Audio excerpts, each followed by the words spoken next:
अस्सलामुअलैकुम dear student, मैं हूं शराफत अव्वल। आज एक नए टॉपिक के साथ हाजिर खिदमत हूं। बेसिकली ये टॉपिक जो है ये मैनेजरियल इकोनॉमिक्स में बहुत ज़्यादा हेल्पफुल साबित होता है। इसके अलावा आप माइक्रो इकोनॉमिक्स के कॉन्सेप्ट के अंदर कास्ट के बारे में आप कम्प्लीटली इसमें डिस्कस किया गया है। और कास्ट के बारे में कि कास्ट मिनिमाइजेशन क्या होती है, कास्ट के कौन कौन से कॉन्सेप्ट होते हैं, एवरेज कास्ट क्या होती है, मार्जिन कास्ट क्या होती है, या रेवेन्यू फंक्शन क्या होता है, प्रॉफिट फंक्शन। तो आइए हम अपना लेक्चर स्टार्ट करते हैं। The cost of production. Cost of production. The cost of production ये क्या चीज होती है? The market force of supply and demand. Market जो एग्जिस्ट करती है basically force of supply and demand पे होती है। सप्लाई क्या होती है? जो प्रोड्यूसर जो कोई चीज बेचता है उसको हम सप्लाई कहते हैं। डिमांड कौन करता है? कंज्यूमर जो जाके गुड्स एंड सर्विसेज को परचेज करते हैं उनको कंज्यूमर कंज्यूमर कहते हैं। अब वो डिमांड करते हैं। तो supply and demand are forces that make a market work. वो फोर्सेस जो मार्केट को इक्विलिब्रियम कंडीशन में लाते हैं। Modern microeconomics is about the supply and market demand equilibrium. What are the cost? अब क्वेश्चन ये है कि कास्ट क्या चीज है। According to the law of supply the firm are willing to produce and sell at greater quantity of goods when the price of good is high. तो firm जो होती है वो कब चीज सेल करती है? जब वो विलिंग भी हो और प्राइस मार्केट में हाई हो।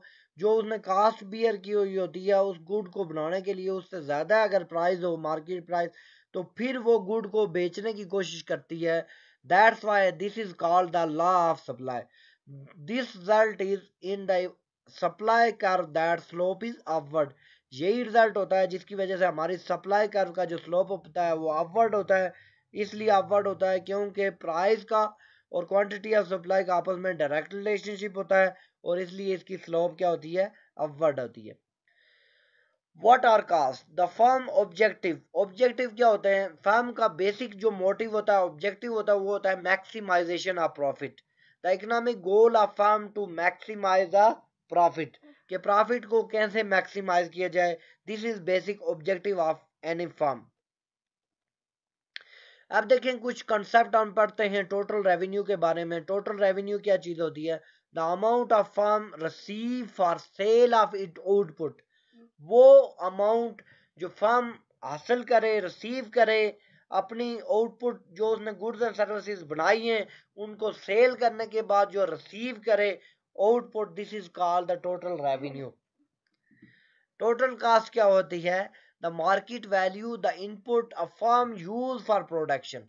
देखिए फर्म जो है इनपुट के लिए, जो प्रोडक्शन के लिए जो मार्केट वैल्यू यूज करे इनपुट की अपनी प्रोडक्शन के लिए, this is called the total cast.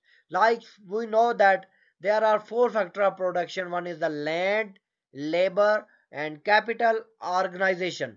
Land के ऊपर प्रोड्यूसर को बियर करना पड़ता है रेंट, लेबर के लिए wage rate, capital interest rate, organisation को प्रॉफिट।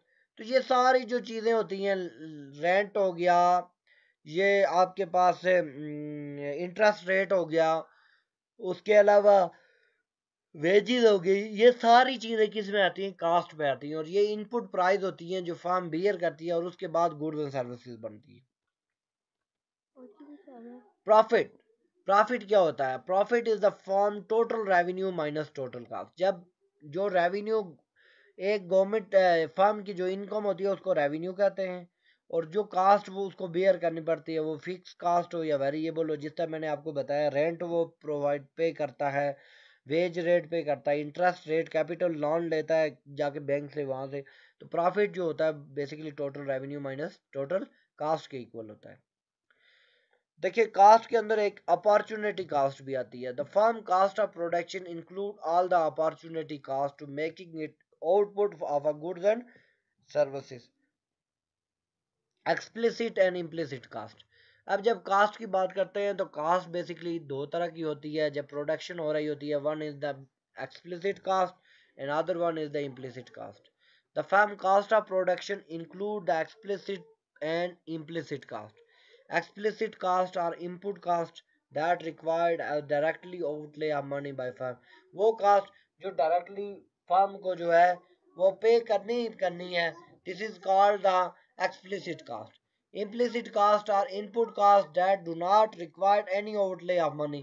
तो इसका मतलब ये हुआ कि अगर इसको कॉन्सेप्चुअली समझना चाहूँ तो एक्सप्लिसिट कास्ट कौन सी कास्ट होती है, इसका लेबर की कास्ट वेज है, कैपिटल की कास्ट इंटरेस्ट रेट है, ये सारी उसकी जो कास्ट है इसको हम एक्सप्लिसिट कास्ट कहते हैं.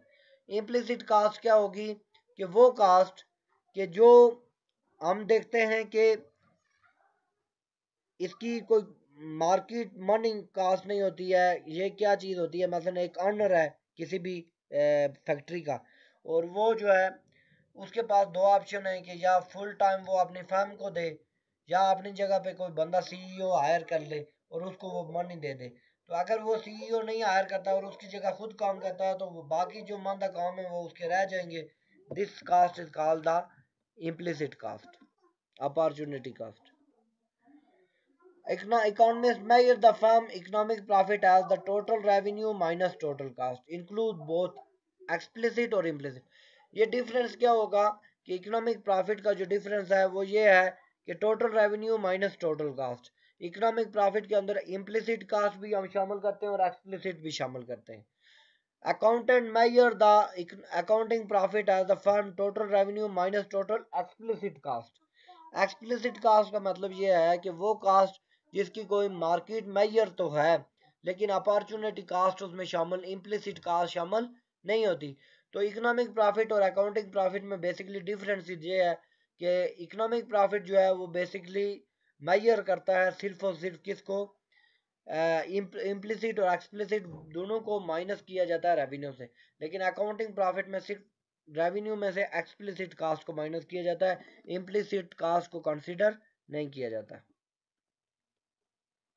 अब देखें, when the total revenue exceed both explicit and implicit cost the firm and the economic profit. अगर रेवेन्यू ज़्यादा हो एक्सप्लिसिट और इम्प्लिसिट कास्ट से तो उसकी वजह से प्रॉफिट होगा और इस प्रॉफिट को इकोनॉमिक प्रॉफिट कहते हैं. इकोनॉमिक प्रॉफिट जो होता है हमेशा स्मॉलर देन अकाउंटिंग प्रॉफिट होता है. क्यों? इसकी वजह यह है कि उसमें कास्ट दोनों शामिल होती हैं. इकोनॉमिक प्रॉफिट में एक इम्प्लिसिट और एक्सप्लिसिट, उसकी अमाउंट बड़ी बन जाती है और जब रेवेन्यू से माइनस करते हैं तो वो इतना इफेक्टिव नहीं होता है. तो इसलिए अकाउंटिंग प्रॉफिट जो होता है वो ज़्यादा होता है और इकोनॉमिक प्रॉफिट क्या होता है, कम होता है, क्योंकि अकाउंटिंग में सिर्फ एक ही कास्ट को हम इंक्लूड करते हैं which is called explicit cost. तो ये चार्ट में भी नज़र आ रहा है how accounting view a firm profit. तो फर्म प्रॉफिट जो होता है अकाउंटिंग प्रॉफिट होता है उसमें से हम एक्सप्लिसिट कास्ट को माइनस करते हैं. तो ये रेवेन्यू हमारे पास होता है. लेकिन इसमें economic how to economist view of firm, तो economic profit is equal to implicit cost plus explicit cost. तो इसमें से रेवेन्यू में से इम्प्लिसिट और एक्सप्लिसिट दोनों को माइनस करते हैं. इकोनॉमिस्ट और अकाउंटेंट सिर्फ एक्सप्लिसिट कास्ट को माइनस करते हैं. ठीक है जी. उसके बाद production and cost. The production function shows the relationship between the quantity of input used to make a goods and the quantity of output of good. तो ये हमारे पास प्रोडक्शन फंक्शन होता है जिसमें हम क्या करते हैं, क्वांटिटी ऑफ इनपुट को और क्वांटिटी ऑफ आउटपुट को देखते हैं. तो thank you so much for listening my video. I hope कि ये वीडियो आपको अच्छी लगी होगी. अगर इसके बारे में आपको कोई कमेंट्स है यू कैन आस्क मी.